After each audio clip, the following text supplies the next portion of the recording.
Good evening all of you friends. सार्थक पहल बदलाव हमसे है मैं आप लोगों का हार्दिक अभिनंदन स्वागत है। सार्थक पहल के माध्यम से आज हम पढ़ेंगे डेटा कम्युनिकेशन अर्थात डेटा संचार। तो वह प्रक्रिया जिसके द्वारा एक कंप्यूटर से डेटा निर्देश तथा सूचनाएं दूसरे कंप्यूटर तक पहुंचती है डेटा संचार कहलाती है। और यह प्रक्रिया संचार चैनल के माध्यम से पूरी की जाती है। डेटा को सिग्नल्स के रूप में एक स्थान से दूसरे स्थान पर पहुंचाया जाता है। ये क्वेश्चन बनता है, डेटा को किस रूप में? सिग्नल्स के रूप में एक स्थान से दूसरे स्थान तक पहुंचाया जाता है। सीधी सी बात है, डेटा संचार क्या है? तो डेटा को, निर्देश को या सूचनाओं को एक कंप्यूटर से दूसरे कंप्यूटर तक पहुंचाना डेटा संचार कहलाता है। डेटा संचार के लिए हमें क्या चाहिए? तो सबसे जरूरी है सेंडर, प्रेषक, भेजने वाला। दूसरा इंफॉर्मेशन, सूचना जो भेजना है। तीसरा मीडियम, माध्यम जिस माध्यम से भेजना है। रिसीवर फिर प्राप्तकर्ता और प्रोटोकॉल, डाटा को भेजने के नियम। तो क्या क्या? रिसीवर, डेटा संचार के लिए क्या आवश्यक है? सेंडर, मैसेज, मीडियम, रिसीवर और प्रोटोकॉल क्या होता है? संदेश भेजने और प्राप्त करने के नियम। संदेश भेजने और प्राप्त करने के नियम। ये जो सिग्नल होते हैं ये दो प्रकार के होते हैं। जो सिग्नल होते हैं दो प्रकार के होते हैं। जैसे ये देखा हमने, डाटा संचार के घटक, कंपोनेंट्स ऑफ डेटा कम्युनिकेशन। तो सेंडर, सबसे पहले सेंडर, उसके प्रोटोकॉल होंगे कुछ भेजने के, और क्या भेजेगा? मैसेज। और मैसेज कहां जाएगा? रिसीवर के पास में। और सेंडर से रिसीवर के बीच में एक मीडियम होना चाहिए, ट्रांसमिशन मिशन होना चाहिए, मीडियम होना चाहिए। तो सेंडर, इंफॉर्मेशन, मीडियम, रिसीवर और प्रोटोकॉल। आगे देखते हैं डाटा सिग्नल के प्रकार, डेटा टाइप्स। तो डिजिटल सिग्नल, इस सिग्नल में डेटा का इलेक्ट्रॉनिक रूप में आदान प्रदान किया जाता है। इलेक्ट्रॉनिक रूप में आदान प्रदान किया जाता है डिजिटल सिग्नल, इस सिग्नल में डाटा को इलेक्ट्रॉनिक रूप में आदान प्रदान किया जाता है। इलेक्ट्रॉनिक रूप में अर्थात बाइनरी संख्या के रूप में, बाइनरी मतलब 0 तथा 1 के रूप में, जैसे थर्मामीटर, ये डिजिटल। और दूसरा होता है एनालॉग। एनालॉग सिग्नल में डाटा को रेडियो तरंगे के रूप में आदान प्रदान किया जाता है, जैसे टेलीफोन लाइन। तो टाइप्स ऑफ डेटा सिग्नल्स, एक डिजिटल सिग्नल और एनालॉग सिग्नल। डिजिटल सिग्नल का उदाहरण क्या पढ़ा हमने? थर्मामीटर। एनालॉग सिग्नल का एग्जांपल टेलीफोन लाइन। अब हम पढ़ेंगे डेटा संचार के मेथड्स ऑफ डेटा कम्युनिकेशन। तो एक है simplex, half duplex, full duplex. Half duplex और फुल डुप्लेक्स। सिंप्लेक्स मेथड में देखें तो इसमें डेटा का फ्लो सदैव एक ही दिशा में होगा। सिंप्लेक्स मेथड, ये क्वेश्चन बन सकता है। सिंप्लेक्स मेथड में डाटा का जो प्रवाह होगा एक ही दिशा में होगा, और एक समय में सेंडर के द्वारा एक ही दिशा में डेटा भेजा जा सकता है, और रिसीवर के द्वारा सेंडर को वापस डेटा नहीं भेजा जा सकता। जैसे रेडियो, टेलीविजन, इसमें क्या होता है? सिर्फ सेंडर द्वारा डेटा भेजा जाता है, रिसीवर द्वारा नहीं। रिसीवर सिर्फ रिसीव करेगा, भेजेगा नहीं। क्लियर एकदम? इसके बाद देखते हैं हाफ डुप्लेक्स मेथड। तो इस विधि में डेटा का फ्लो दोनों दिशाओं में होता है, लेकिन एक समय में केवल एक ही दिशा में डेटा का फ्लो होगा। इसमें सेंडर और रिसीवर दोनों ही डेटा ट्रांसमिट कर सकते हैं, परंतु एक समय में केवल एक के ही द्वारा किया जाएगा, जैसे walkie talkie, hand hold transistor, hand hold transistor. ठीक। Half duplex, hand hold transistor, walkie talkie. तो वॉकी टॉकी में देखा होगा, ओवर बोलने के बाद में ही दूसरा बोल सकता है, और दोनों एक साथ बोले तो बात क्लियर नहीं होगी। तो क्लियर है, हाफ डुप्लेक्स विधि। इस विधि में डेटा का फ्लो दोनों दिशाओं में होता है, लेकिन एक समय में केवल एक ही दिशा में डेटा का फ्लो हो सकता है, जिसे वॉकी टॉकी। इसके बाद full duplex method. Full duplex method, इस विधि में डेटा का फ्लो दोनों दिशाओं में होता है और एक ही समय में दोनों ओर से डेटा फ्लो हो सकता है। इसमें सेंडर और रिसीवर दोनों एक ही समय में दोनों दिशा में डेटा ट्रांसमिट कर सकते हैं, जैसे mobile phone chatting, mobile phone. तो ये क्या है, full duplex method, full duplex method. जैसे सिंप्लेक्स मेथड के हम और एग्जांपल देखें तो जैसे radio, keyboard, printer, monitor, remote, ये। उसी प्रकार हाफ डुप्लेक्स में देखा तो walkie talkie, Bluetooth, fax machine, ये सब हाफ डुप्लेक्स के अंतर्गत आएगा। और फुल डुप्लेक्स में mobile phone chatting, video conferencing, ये सब फुल डुप्लेक्स के अंतर्गत आएगा। अब हम देखते हैं मीडियम ऑफ कम्युनिकेशन, माध्यम क्या है। तो संदेश को एक स्थान से दूसरे स्थान तक पहुंचने के लिए जिन उपकरणों का प्रयोग किया जाता है उसे मीडियम कहते हैं। जैसे केबल हो सकता है, वाईफाई हो सकता है, फाइबर हो सकता है, ऑप्टिकल फाइबर हो सकता है, या सैटेलाइट हो सकता है। तो इन सबको हम दो भागों में बांट सकते हैं संचार माध्यम को। एक मेथड गाइडेड मेथड और दूसरा होता है अनगाइडेड मेथड। गाइडेड मेथड, जब डाटा का ट्रांसमिशन किसी केबल की सहायता से किया जाता है तो उसे गाइडेड मीडियम कहते हैं।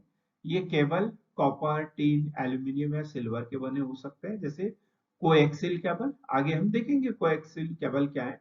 ट्विस्टेड पेयर केबल, दो वायर का जो जोड़ा रहता है, twisted pair cable. Fibre optical cable, तो ये निर्देशित माध्यम। तो जब डाटा का ट्रांसमिशन किसी केबल की सहायता से किया जाता है तो उसे गाइडेड मीडियम या निर्देशित माध्यम कहते हैं। ये cable copper, tin, aluminium, silver आदि के बने होते हैं, जैसे coaxial cable, twisted pair cable, fibre optical cable. अनिर्देशित माध्यम की बात करें, अनगाइडेड मीडियम, जब डेटा का ट्रांसमिशन किसी वायरलेस की सहायता से किया जाता है, अब उसे वायर की जरूरत नहीं है, तो वो क्या होगा, अनिर्देशित माध्यम। तो इसे अनगाइडेड मीडियम कहते हैं, जैसे wifi wifi radio transmission, microwave, satellite, ये जो होता है ये कौन सा होगा, अनिर्देशित, अनगाइडेड मीडियम।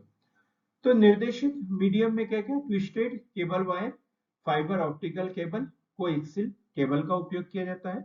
और अनगाइडेड मीडियम में radio wave transmission, microwave transmission, infrared wave transmission आदि का उपयोग किया जाता है। अब हम बात करते हैं ट्विस्टेड पेयर केबल। ट्विस्टेड, अपने घरों में देखा होगा, वायर जो होते हैं, दो वायर साथ में होते हैं और एक दूसरे में लपेटे हुए होते हैं, तो इसे इथरनेट केबल के नाम से भी जाना जाता है। याद रखना, ट्विस्टेड ट्विस्टेड केबल को क्या बोलता है, इथरनेट केबल के नाम से भी जाना जाता है। इसे इथरनेट केबल के नाम से भी जाना जाता है। इस केबल का उपयोग छोटी दूरी तथा लेन नेटवर्क और डाटा कम्युनिकेशन के लिए किया जाता है। और इस प्रकार की केबल में तार आपस में उलझे हुए होते हैं, ट्विस्टेड होते हैं, जिसके ऊपर अभ्रक की परत का जैकेट चढ़ाया जाता है, जिसके ऊपर अभ्रक की परत का जैकेट चढ़ाया जाता है। और दो में से एक तार सिग्नल्स को रिसीवर तक पहुंचाने के लिए और दूसरा अर्थिंग के लिए। जो ट्विस्टेड केबल होता है तो उसमें से एक तार सिग्नल को रिसीवर तक पहुंचाने के लिए और दूसरा अर्थिंग के लिए उपयोग किया जाता है। कई बार ये क्वेश्चन पूछ लिया जाता है। फिर fibre optical cable, fibre optical cable, fibre optical cable, तो इसमें धातु के तारों की जगह विशिष्ट प्रकार के ग्लास या प्लास्टिक के फाइबर का उपयोग डेटा कम्युनिकेशन के लिए किया जाता है। इसमें धातु के तार नहीं होते, ग्लास कांच के या प्लास्टिक के होते हैं और हल्की तथा तीव्र गति वाली होती है। ये जो केबल हल्की भी होती है, तीव्र गति वाली होती है। डेटा संचरण प्रकाश के माध्यम से किया जाता है, पूछ सकते हैं ये क्वेश्चन। फाइबर ऑप्टिकल केबल में डेटा संचरण किस रूप में? प्रकाश के माध्यम से किया जाता है, प्रकाश के माध्यम से किया जाता है। और यह माध्यम प्रकाश के पूर्ण आंतरिक परावर्तन के सिद्धांत पर कार्य करता है, पूर्ण आंतरिक परावर्तन के सिद्धांत पर कार्य करता है। टोटल इंटरनल रिफ्लेक्शन, पूर्ण आंतरिक परावर्तन के सिद्धांत पर कार्य करता है। क्या बात कर रहे हैं हम? सेकंड नंबर का fibre optic cable, fibre optic cable. तो ये धातु की जगह प्लास्टिक या ग्लास का बना होता है, हल्की तथा तीव्र गति वाली होती है। इसमें डेटा का संचरण प्रकाश के माध्यम से किया जाता है और यह माध्यम प्रकाश के पूर्ण आंतरिक परावर्तन, टोटल इंटरनल रिफ्लेक्शन के सिद्धांत पर कार्य करता है। बड़ा अच्छा सेंटेंस है ये। कितने भी मोटिवेशनल वीडियो देख लो, लेकिन कामयाब होने की प्रेरणा रिश्तेदारों के तानों से ही मिलती है, वो किसी अन्य चीज से नहीं मिल सकती। तो भाई लोग मेहनत करो ताकि रिश्तेदारों के ताने न सुनना पड़े। अब हम बात करते हैं थर्ड नंबर पे, कोएक्सियल केबल। कोएक्सियल केबल, तो इस केबल द्वारा उच्च आवृत्ति वाला डेटा को संचारित किया जाता है। इस केबल को जमीन के नीचे से बिछाया जाता है। कोएक्सियल केबल जमीन के नीचे बिछाया जाता है। इस केबल के केंद्र में ठोस तार होता है जो कुचालक वायर से घिरा होता है। ठोस तार कुचालक वायर से घिरा होता है। इसका उपयोग टेलीविजन नेटवर्क में अधिक किया जाता है, अधिक किया जाता है। तो तीन प्रकार के कम्युनिकेशन मीडियम है, twisted pair cable, fibre optic cable, coaxial cable, coaxial cable. अब हम बात करेंगे प्रोटोकॉल की। Protocol, network protocol, network protocol. तो प्रोटोकॉल क्या है? इंटरनेट में सूचनाओं के नियमों को प्रोटोकॉल कहा जाता है। सूचनाओं के नियमों को प्रोटोकॉल कहा जाता है। और प्रमुख प्रोटोकॉल देखिए तो TCP IP, HTTP, FTP, SMTP. TCP IP कई बार एग्जाम में पूछा जाता है, फुल फॉर्म पूछ लेते हैं। तो TCP transmission control protocol, TCP transmission control protocol, IP internet protocol. तो इनका उपयोग इंटरनेट पर डाटा ट्रांसफर करने के लिए किया जाता है। डाटा को छोटे छोटे पैकेट्स में विभाजित करके नेटवर्क के जरिए डेस्टिनेशन तक भेज दिया जाता है। TCP transfer control protocol, IP internet protocol. फिर SMTP, SMTP simple mail transfer protocol, SMTP simple mail transfer protocol. तो इसका उपयोग इंटरनेट पर ईमेल भेजने और प्राप्त करने के लिए होता है। फिर है HTTP, hyper text transfer protocol. ये एग्जाम में पूछा गया है, HTTP hyper text transfer protocol.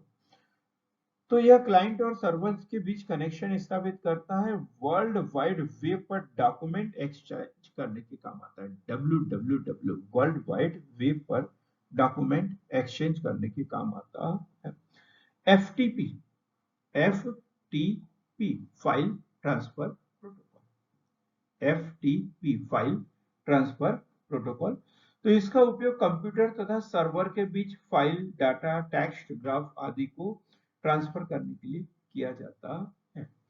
तो TCP IP, TCP transmission control protocol, internet protocol, SMTP simple mail transfer protocol, HTTP hyper text transfer protocol, FTP file transfer protocol. Gopher, तो ये protocol software है। Gopher क्या है? एक protocol software है जो internet द्वारा दूरस्थ कंप्यूटर से डॉक्यूमेंट सर्च करना तथा प्राप्त करता है। क्या यह प्रोटोकॉल सॉफ्टवेयर है जो इंटरनेट द्वारा दूरस्थ कंप्यूटर से डॉक्यूमेंट सर्च करना तथा प्राप्त कर प्रदर्शित करता है। फिर है टेलनेट, टेलनेट। तो किसी एक कंप्यूटर को दूर बैठकर किसी अन्य कंप्यूटर को संचालित करने में यह प्रोटोकॉल मदद करता है। क्या? किसी एक कंप्यूटर को दूर बैठकर किसी अन्य कंप्यूटर को संचालित करने में यह प्रोटोकॉल मदद करता है। इसके लिए रिमोट लॉगिन की जरूरत होती है, जैसे टीम व्यूअर, एनीडेस्क आदि। इसके अलावा और बहुत सारे नेटवर्क प्रोटोकॉल है, जैसे IMAP, internet message access protocol, IMAP, internet message access protocol, IMAP। POP, post office protocol, POP, post office protocol. UDP, user datagram protocol, user datagram protocol. MAC, MSC MAC, MAC अर्थात media access control protocol, MAC, MAC media access control protocol. ARP, address resolution protocol, ARP, address resolution protocol. DNS अर्थात domain name system protocol, DNS, domain name system protocol. IGMP, internet group management protocol. तो ये सारे protocol के full form वगैरह किस काम में उपयोग में लाया जाता है, ये हमें पता होना चाहिए। स्पेस एक्स के बारे में सुना होगा आप लोगों ने। स्पेस एक्स एलन मस्क के द्वारा 2002 में स्थापित एरोस्पेस कंपनी है। इसने स्पेस नेट नाम से 60 सैटेलाइट एक साथ कक्षा में स्थापित किया है। इसने स्टार लिंक प्रोजेक्ट को दूर दराज के क्षेत्रों से इंटरनेट सुविधाएं उपलब्ध कराने के लिए शुरू किया है। तो स्पेस एक्स कंपनी की स्थापना कब और किसने की? 2002 में एलन मस्क द्वारा की गई है। कितने सैटेलाइट? 60 सैटेलाइट का एक समूह है। अब हम बात कर रहे हैं प्रमुख डेटा सर्विस प्रोवाइडर, प्रमुख डेटा सर्विस प्रोवाइडर, जो भारत की प्रमुख डेटा सर्विस प्रोवाइडर है। तो उसमें सबसे पहले VSNL, VSNL अर्थात विदेश संचार निगम लिमिटेड, VSNL। तो इसकी स्थापना 1986 में, पहली बार 1995 में इंटरनेट की सुविधा प्रदान की गई VSNL द्वारा। कब? 1995 में। 2002 में इसका निजीकरण कर दिया। देखो, स्थापना 1986 में, 1995 में पहली बार भारत में इंटरनेट की सुविधा दी, 2002 में इसका निजीकरण कर दिया गया। और वर्तमान में किस कंपनी का अधिकार है इसके ऊपर? Tata communication limited, Tata communication limited, VSNL, विदेश संचार निगम लिमिटेड। हम बात करते हैं BSNL, भारत संचार निगम लिमिटेड। इसकी स्थापना 15 सितंबर 2000 में की गई। BSNL की स्थापना 15 सितंबर 2000 में की गई। इसका मुख्यालय दिल्ली में है और विगत कई वर्षों से घाटे में रहती है, इसलिए इसे व्हाइट एलिफेंट के नाम से भी जाना जाता है, व्हाइट एलिफेंट के नाम से भी जाना जाता है। अब MTNL, महानगर टेलीफोन निगम लिमिटेड, महानगर टेलीफोन निगम लिमिटेड, MTNL, महानगर टेलीफोन निगम लिमिटेड। इसकी स्थापना 1 अप्रैल 1986 को, और इसका मुख्यालय कहां पर? दिल्ली में है। तो भारत में प्रमुख सर्विस प्रोवाइडर, सेवा प्रदाता VSNL, BSNL, MTNL। अब हम बात करते हैं इन कंपनियों को नियंत्रित करने के लिए try, telecom regulatory authority of India. ये क्वेश्चन भी मेंस में पूछा गया है। Telecom regulatory authority of India. तो स्थापना हुई थी 1997 में, और इसका जो मुख्यालय नई दिल्ली में, ट्राई का जो मुख्यालय है नई दिल्ली में है। तो जब किसी ग्राहक को टेलीफोन ऑपरेटर के प्रति शिकायत करनी होती है, तो वो अपनी शिकायत ट्राई को ही करता है, और ट्राई जो है उनके प्रति कार्यवाही कर सकता है। प्रमुख दूरसंचार कंपनियों की बात करें, मोबाइल एवं डाटा संचार से संबंधित कंपनियां, तो एक सूची की सूची हमने बनाई है, तो उसे PPT में नहीं है, लेकिन हमें पढ़ना बहुत जरूरी है। तो हम देखेंगे सबसे पहले नोकिया। नोकिया नोकिया जो कंपनी है 1885 में फिनलैंड, कहां पर, Finland, Nokia 1885 Finland. Motorola 1928 Chicago USA. Motorola American company, कब स्थापना हुई, 1928 में शिकागो यूएसए में। सैमसंग की बात करें तो 1938 1938 सियोल दक्षिण कोरिया, सियोल दक्षिण कोरिया। सैमसंग कहां की कंपनी है, 1938 में स्थापना हुई थी, सियोल दक्षिण कोरिया की कंपनी है। एप्पल की बात करें 1976 कैलिफोर्निया यूएसए में। इसी प्रकार ब्लैकबेरी 1984, ये ओंटारियो कनाडा। ब्लैकबेरी 1984 का कंपनी, ओंटारियो कनाडा की कंपनी है। लेनोवो की बात करें, लेनोवो 1984, ये हांगकांग चीन की कंपनी है। भारतीय एयरटेल की बात करें 1995, ये इंडियन कंपनी है, नई दिल्ली में इसका मुख्यालय है। गूगल, गूगल की स्थापना 1998 में, कब हुई गूगल की स्थापना, 1998 में कैलिफोर्निया यूएसए। गूगल की स्थापना 1998 कैलिफोर्निया यूएसए। रिलायंस जियो की स्थापना कब हुई, सरल सा क्वेश्चन, बड़ा सरल क्वेश्चन, रिलायंस जियो 2007 मुंबई में। उसके बाद वीवो की बात करें तो वीवो 2009 में चाइनीज कंपनी है, वीवो 2009 चाइनीज कंपनी। और वोडाफोन आइडिया, वीआई की बात करें, वोडाफोन आइडिया 2018, ये गांधीनगर में है, गांधीनगर में है। तो ये जो सर्विस प्रोवाइडर जो है वो टेक्नोलॉजी का इस्तेमाल करते हैं, तो उसमें सबसे पहला है डायल अप कनेक्शन। इसमें नहीं है, हमारे पीपीटी में नहीं है, लेकिन फिर भी हम समझेंगे इसे। तो सबसे पहला क्या बताया मैंने, dial up connection. Dial up connection, इसमें टेलीफोन को मॉडेम से जोड़ा जाता है। डायल अप कनेक्शन में टेलीफोन को मॉडेम से जोड़ा जाता है, और डायल अप कनेक्शन को एनालॉग कनेक्शन या स्विच लाइन कनेक्शन भी कहते हैं, लेकिन इसके द्वारा फोन कॉल की सुविधा नहीं होती। तो डायल अप कनेक्शन अर्थात यूजर को इंटरनेट एक्सेस करने के लिए अपने डिवाइस को मोबाइल फोन लाइन से लिंक करने की आवश्यकता होती है। क्लियर। अब है leased line connection, LLC, leased line connection. तो एक टेलीफोन के माध्यम से, एक टेलीफोन लाइन के माध्यम से कंप्यूटर और आईपीएस अर्थात इंटरनेट सर्विस प्रोवाइडर सर्वर से जुड़ा रहता है। इसे प्राइवेट लाइन कनेक्शन भी कहा जाता है।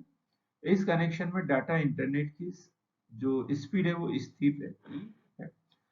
इसके बाद है ISDN line, ISDN line dial up service का संशोधित रूप है, और टाटा कम्युनिकेशन डिजिटल के रूप में किया जाता है, मॉडेम की आवश्यकता इसमें नहीं पड़ती। ब्रॉडबैंड कनेक्शन, ब्रॉडबैंड जो कि ब्रॉड बैंडविड्थ का शॉर्ट नाम है, ब्रॉडबैंड इसका फुल फॉर्म क्या है, ब्रॉड बैंडविड्थ। यह एक हाई स्पीड इंटरनेट कनेक्शन है, और इसमें इंटरनेट को कंप्यूटर तक पहुंचाने के लिए coaxial cable, fibre optical cable या रेडियो तरंगों का इस्तेमाल किया जाता है। अब हम बात करें वायरलेस टेक्नोलॉजी। जब हम कोई धातु का केबल वगैरह नहीं लगा रहे हैं, तो फिर डेटा को ट्रांसफर करने के लिए क्या कर रहे हैं, वायरलेस टेक्नोलॉजी की बात करें तो सबसे पहला है ब्लूटूथ, BLUETWOTH, ब्लूटूथ। तो ये एक वायरलेस तकनीकी है जिसके द्वारा दो या दो से अधिक इलेक्ट्रॉनिक डिवाइस को आपस में कनेक्ट करके डेटा का आदान प्रदान किया जाता है। तो ब्लूटूथ का उपयोग अनेक सारे डिवाइस जैसे कि headphone, smartphone, laptop, dongle, computer, keyboard, mouse, printer आदि में होता है। और ब्लूटूथ टेक्नोलॉजी में 2.4 गीगाहर्ट्ज से 2.8 गीगाहर्ट्ज के बीच ध्वनि तरंगों का, रेडियो तरंगों का उपयोग किया जाता है। क्वेश्चन पूछा जाता है ब्लूटूथ में किन तरंगों का उपयोग किया जाता है, तो रेडियो तरंगों का उपयोग किया जाता है। ब्लूटूथ में रेडियो तरंगों का उपयोग किया जाता है। इसकी रेंज कितनी होती है, 10 से 50 मीटर की दूरी तक। ब्लूटूथ की रेंज 10 से 50 मीटर की दूरी तक होता है। ब्लूटूथ से अधिकतम 7 डिवाइस को कनेक्ट किया जा सकता है। ब्लूटूथ के माध्यम से अधिकतम 7 डिवाइस को कनेक्ट किया जाता है। और ब्लूटूथ के जो आविष्कारक थे, वो आविष्कार हुआ है 1994 में हुआ है, डॉक्टर जीप हर्टसेन, डॉक्टर जीप जाप हार्थसेन ने किया था।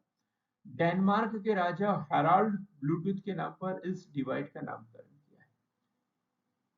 क्या? डेनमार्क के राजा हेराल्ड ब्लूटूथ के नाम पर इस डिवाइस का नामकरण किया गया है। ब्लूटूथ का उपयोग पैन अर्थात पर्सनल एरिया नेटवर्क में किया जाता है। पर्सनल एरिया नेटवर्क में किया जाता है। इसके बाद हम बात करते हैं वाईफाई, वायरलेस फिडेलिटी। ये कई बार इसका फुल फॉर्म पूछ लिया जाता है। वाईफाई अर्थात वायरलेस फिडेलिटी, और इसका जो आविष्कार 1991 में जॉन ओ सुलिवन के द्वारा, और वाईफाई की मदद से हम अपने स्मार्टफोन, कंप्यूटर, लैपटॉप आदि डिवाइस को इंटरनेट से कनेक्ट कर सकते हैं। और वाईफाई की जो रेंज होती है वो सामान्यतः 100 मीटर तक होती है, जहां वाईफाई ब्लूटूथ की जो रेंज थी 10 से 50 मीटर तक थी। वाईफाई की जो रेंज है 100 मीटर तक हो सकती है, और इसका उपयोग लैन अर्थात लोकल एरिया नेटवर्क में किया जाता है। वाईफाई अर्थात वायरलेस फिडेलिटी, आविष्कार 1991 जॉन ओ सुलिवन के द्वारा, और इसकी जो रेंज होती है 100 मीटर तक होती है। इसके बाद है लाइफाई। वाईफाई के बाद लाइफाई अर्थात लाइट फिडेलिटी, और इसका आविष्कार हेरोल्ड हॉस ने 2011 में किया। हेरोल्ड हॉस द्वारा 2011 में किया गया। यह उच्च गति से संचार करने वाली वायरलेस तकनीक है, और डेटा भेजने के लिए एलईडी, लाइट एमिटिंग डायोड और डाटा प्राप्त करने के लिए फोटो डायोड का उपयोग किया जाता है। वाईमैक्स अर्थात world wide interoperability for microwave access. याद रखना है, world wide interoperability for microwave access, और इसकी जो रेंज जो होती है 25 से 30 किलोमीटर तक होती है। और वाईमैक्स के द्वारा हजारों लोगों एक साथ कनेक्ट हो सकते हैं। इसका उपयोग मेन अर्थात metropolitan area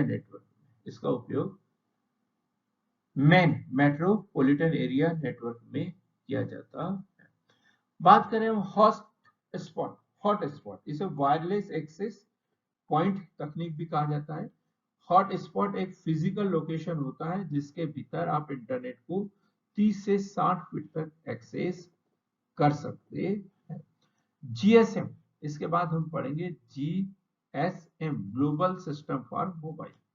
GSM global system for mobile, यह एक वायरलेस एप्लीकेशन प्रोटोकॉल तकनीक है, और इसका प्रयोग मोबाइल फोन पर इंटरनेट डाटा प्राप्त करने के लिए किया जाता है। जीएसएम में सभी मोबाइल फोन पर एक सिम कार्ड का प्रयोग किया जाता है। सीडीएमए अर्थात कोड डिवीजन मल्टीपल एक्सेस।